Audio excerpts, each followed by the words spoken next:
Creativity is an innate ability that lets us form ideas to produce anything imaginable. It's the reason why mediums like paintings, music, and literature have come to where they are today. The ability to innovate and adapt allowed us to put our ideas out into the world in the pursuit of self-expression, storytelling, or even just for the fun of it. The artistic field is so diverse, and paired alongside the knowledge, technology, and inspiration that we as a society have accumulated, there are endless possibilities to create something. And we naturally try to hone our skills in the creative field in order to grow and get better, to find new ways of expression and maybe even succeed in the field. Our creativity also allowed us to open up new career paths in life that involve the market production of artistic works. And naturally, more career possibilities means more ways of getting by in life, and there will always be people that want to take those opportunities. To make a living off of something that's non-conventional, whether the motivation is wanting to pursue your dreams or simply cashing in. There's no inherently wrong way to pursue your creative field, but it's the motivation and goals that separate those who aspire to create. While this may seem like a blanket statement, there are two main types of people who are driven in the artistic field. You have those who want to create to express themselves, hone their skills, have fun, and not worry about others or the reward. And on the other side of the spectrum, you have those who may be just as passionate, just as skilled, but have the desire to one day make it in life through their best skill or interest. Ayumu Fujino and Kyomoto from the one-shot Look Back are great representations of these perspectives, both getting into the same general field but with different aspirations. Fujino has always been passionate about drawing and creating manga, and she loved the praise that she would receive from her peers for her works. Her work ethic and confidence is admirable as someone who can consistently create stories for her school newspaper. For many, this chapter in Fujino's life is akin to their own experiences, initially finding the passion for doing something, having the motivation to work hard on it from that initial discovery, and maybe even getting some recognition from your peers. It's the motivation that you can bring something into the world and others will see it and give you that recognition. But to someone like her, and especially as a kid, the moment that something shakes up your progression and whatever success that you are seeing, it starts to create that sense of doubt. That sense that maybe you aren't as good as you thought, or maybe you're doing something wrong. When Fujino has to resign a spot in the school newspaper for another student's comics, it's a jab at her ego. The product that you've been hammering away at is suddenly being challenged, and to make matters worse, they're better than you. The attention that was once had is now fading, and there's only two options that you can make at that point. 1. To continue pursuing the dream and sharpen your skill set to get better, to not fall behind and reap back what was once had and more. Or 2. To admit defeat and accept that you might never find success in this creative field and give up on that dream. Fujino chose number 1. The game of catch-up is a burdening one, and it's here where you start to concern yourself with the reception of others more than ever. The time and effort that you put in to catch up is tiring. No matter how good you seem to get, the reward you get back just doesn't seem to be enough. If this was all you ever wanted to do in life, it only becomes that more stressful to not fail. You haven't made it yet, and if you falter here, then you might never make it back on this path. And after spending years of playing catch-up, Fujino accepts number 2. Perhaps I wasn't good enough anyway. Perhaps it wasn't worth my investment, but hey, at least I quit while I was ahead and had some fun in the process. The fire that lit your creativity and drive has gone out, and maybe it's time to look for something else. It's normal to feel defeated when there hasn't been as much success as you would have hoped. As with any path in life, the creative field being no exception, there's no guarantee that you'll make it. But you knew that. If there was a guaranteed way to success, then you would have never stepped off that path.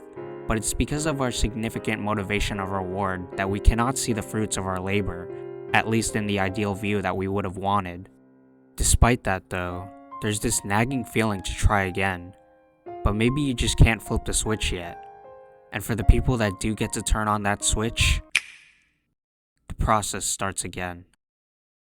When or if you found yourself at a point of success, it's no longer about building up to it, but rather maintaining or growing further.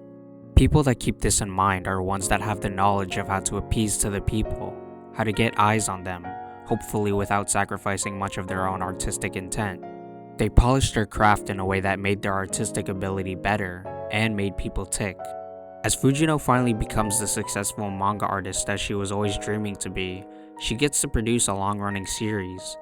But even at this level, there's the pressure of success. As a manga artist, Fujino has to concern herself with drawing assistants, editors, deadlines, and the expectation of those who admire her works. This is a job after all, but even at this level, there's still roadblocks. Even when you've seemingly already become successful, creating isn't easy, and there will always inevitably end up being a time where nothing can come up, whether it's from circumstances that stop you from creating or a mental block. The process of making something is time-consuming, oftentimes difficult, and can be ugly. You get to see the results of your work, but all the blood, sweat, and tears you put into making something will go unnoticed by everyone. For some, the process of creation is so difficult that it's off-putting. They dislike doing it, and it's the outcome that's always the best part. It's not necessarily wrong or paradoxical to dislike the process of creating something, but it only adds to the hardship of reaching or maintaining your goal. Again, none of this is to say that everyone who pursues their creative field with success as the goal is solely focused on the reward, but rather it's what pushes them to work hard. And with any success-oriented mindset, it's easy to lose your drive when faced with an unfavorable result or process. Is this path selfish? Yes. But what's wrong with wanting to do well or be famous? We shouldn't look down on those who want to be successful for their creative passion. It doesn't automatically mean that their work is disingenuous or only made with the intent of selling, but that it's something that they have to keep in mind for the sake of sustainability. The one definitive commonality between those that make it and those that forever chase it is the fact that they persevere, even despite every setback. And maybe, just maybe, you can reach that goal too.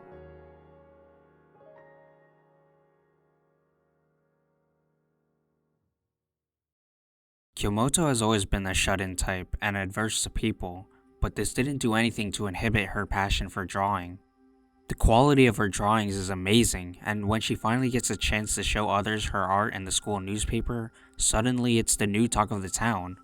People may not know Kyomoto or have ever seen her, but they sure as heck know the masterpieces that she's produced. It's clear that she has a talent for art, and she must have put a considerable amount of time into working on her skills. This is the type of creative person that draws for themselves. While not everyone may relate to her innate gift for art, they can relate to the passion of self-expression and improving for the sake of yourself. Kyomoto admires all kinds of artwork, even those that other artists themselves may not appreciate, because there was passion, meaning, and skill behind them. When Kyomoto had the opportunity to meet Fujino, she took it, even despite her social issues, because she wanted to meet someone who she had a lot of respect for and a fellow artist. To take the opportunity to learn more about your craft and gain experience from working with others can give you newfound inspiration and sharpen your skills. And through working with Fujino over the years, she was able to push herself further and make enough funds to go to an art university to potentially become even better. These kinds of people aren't mainly in it for the gratification, and a lot of them simply wish to experience the joy of creating and pushing themselves further. That's not to say that it isn't nice to be rewarded or noticed for your skills, but many times there's a more deeper reason as to why they decide to pursue what they do. They found a motivation within themselves or around them, and it's what drives them to become better.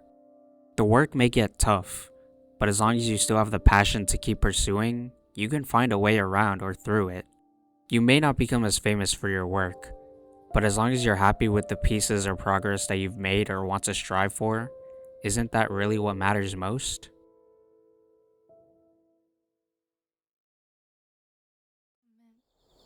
私、美術の大学に行きたいから、だから連載手伝えない。もっと上手くなりたいもん。